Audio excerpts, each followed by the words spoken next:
Sir एक बैठक बोलवलेली आहे 5 ऑगस्टला. ते बैठक होणार आहे, कोण कोण सहभागी होणार आहे आणि या बैठकीचा अजेंडा काय आहे? एक मिनिट सर, मला सभेने येते, मला ना थोडं डिस्टर्बन्स होतं.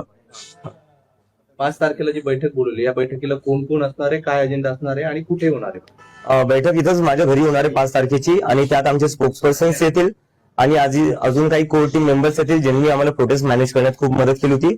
आणि त्यामध्ये आम्ही डिस्कस करू की पुढे जे सीजेपीची मुव्हमेंट आहे ती पुढे कशी घेऊन जायची आणि आमचं जे संघटन आहे ते कसं बनवायचं. एक तक्रार करण्यात आलेली आहे तुमच्या वडिलांच्या संपत्तीबद्दल, त्यावर तुमचं काय? मला वाटतं तक्रार माझ्या एज्युकेशन क्वालिफिकेशनवर आहे की मी कसं बॉस्टनचा खर्च घेऊ शकलो, थोडं बॉस्टनचं शिक्षण घेऊ शकलो. त्यावर माझं असं म्हणणं आहे की मी माझं स्कॉलरशिप लेटर आणि एज्युकेशन लोनचं लेटर दाखवायला तयार आहे. पंतप्रधानांनी सुद्धा त्यांची डिग्री आहे ती दाखवावी, सार्वजनिक करावी. त्यांनी त्यांची डिग्री सार्वजनिक केली तर मी लगेच माझं स्कॉलरशिप लेटर आणि एज्युकेशन लेटर माझ्या डिग्री सोबत सार्वजनिक करायला तयार आहे. पण आता हे घरापर्यंत येतं म्हणजे हे एवढा मोठा सामना करावा लागतो.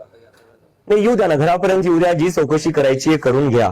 आपल्याला माहिती या देशात आपण जेव्हा जेव्हा या सरकारच्या विरोधात बोलतो, मी काय पहिला व्यक्ती नाहीये ज्याच्यासोबत असं होतंय.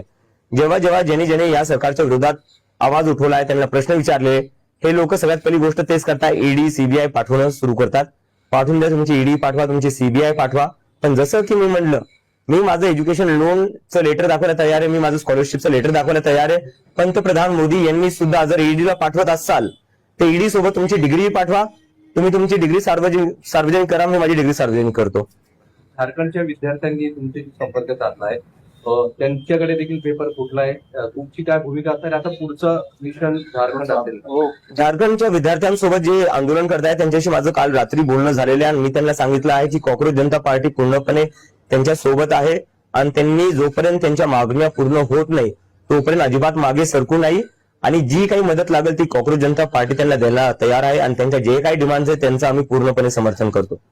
तुमची कोर कमिटीची बैठक पार पडते संभाजीनगरमध्ये, काय नेमका त्यामागचा अजेंडा असणार, काय भूमिका त्यानंतर? अजेंडा ठरवण्यासाठीच आम्ही ही कोर कमिटीची मीटिंग बोलवली आहे आणि तिथं आम्ही आमचं ऑर्गनायझेशन एक्सपान्शनवर डिस्कस करणार आहे आणि कॉक्रोच जनता पार्टी पुढे कोणते काय मुद्दे उचलू शकते, कशा प्रकारे पुढे जाऊ शकते देशभरात, त्यासाठी आम्ही ती मीटिंग बोलवली आहे. पक्षाचं रूपांतरण होण्यासंदर्भात या बैठकीमध्ये चर्चा होऊ शकते. आगामी काही काळात मला वाटतंय की मीडियाला सगळ्यात जास्त एक्साइटमेंट लागलेली आहे की आम्ही पॉलिटिकल पार्टी बनवावं.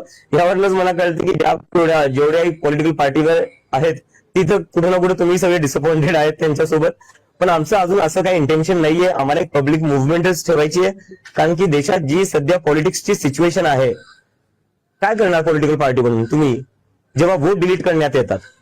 लोकांचा पूर्ण भरोसा उठत चाललाय पॉलिटिक्सवरनं, कारण की लोक सकाळी मत कोणाला टाकतात आणि संध्याकाळी सरकार दुसरंच कोणाची बनती.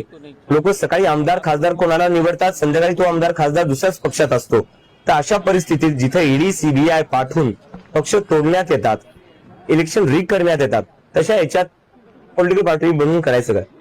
गुजरात से जो है एक आरटीआई दाखिल हुई है आपके एजुकेशन के बारे में, उनके बारे में क्या कहेंगे?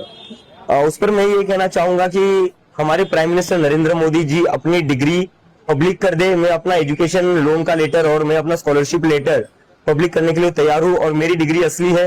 नरेंद्र मोदी जी की भी डिग्री असली होगी ऐसी मैं उम्मीद करता हूँ. तो वो अपनी डिग्री दिखा दे और मैं अपने सारे डॉक्यूमेंट्स दिखाने को तैयार हूँ.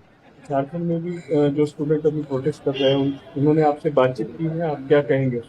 उनसे कल रात को मेरी बातचीत हुई और उनको मैंने पूरा अश्योरेंस दिया है कि कॉक्रोच जनता पार्टी पूरी तरह उनके आंदोलन के साथ है और उन्हें जिस किसी भी चीज की जरूरत पड़ेगी उनके आंदोलन को मजबूत करने के लिए वो कॉक्रोच जनता पार्टी करेगी और उनकी जो भी डिमांड्स है हम उन डिमांड्स का पूरा समर्थन करते हैं.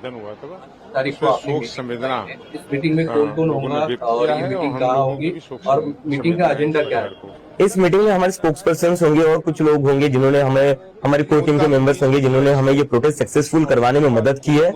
और इस मीटिंग में हम डिस्कस करेंगे कि कॉक्रोच जनता पार्टी को आगे कैसे बढ़ाया जाए, संगठन का एक्सपांशन कैसे किया जाए और आगे का रोड मैप क्या होना चाहिए, उसको लेकर ये मीटिंग रहेगी. कुछ पॉलिटिकल पार्टी से आपको बोला जा रहा है, अटैचमेंट हो रही है, कोई आ रहा है हमारे साथ आइए क्योंकि आप आंदोलन कर रहे हैं, इसका इम्पैक्ट दिख रहा है? नहीं, लोग मिलने आ रहे हैं, लोग कांग्रेचुलेट कर रहे हैं, शुभेच्छा दे रहे हैं, अपनी कह रहे कि आपने जो मुद्दा उठाया था काफी जरूरी था उठाना और देश के भविष्य का मुद्दा है और उसके ऊपर इतनी बड़ी जो जीत हुई है देश के युवाओं की, तो उसके लिए वो हमें कांग्रेचुलेट करने आए थे. अटैचमेंट हमारा अभी किसी से नहीं हो रहा है और ना आगे होगा. फिर दोबारा जाएंगे जंतर मंतर? जरूरत पड़ी तो बिल्कुल जाएंगे सर.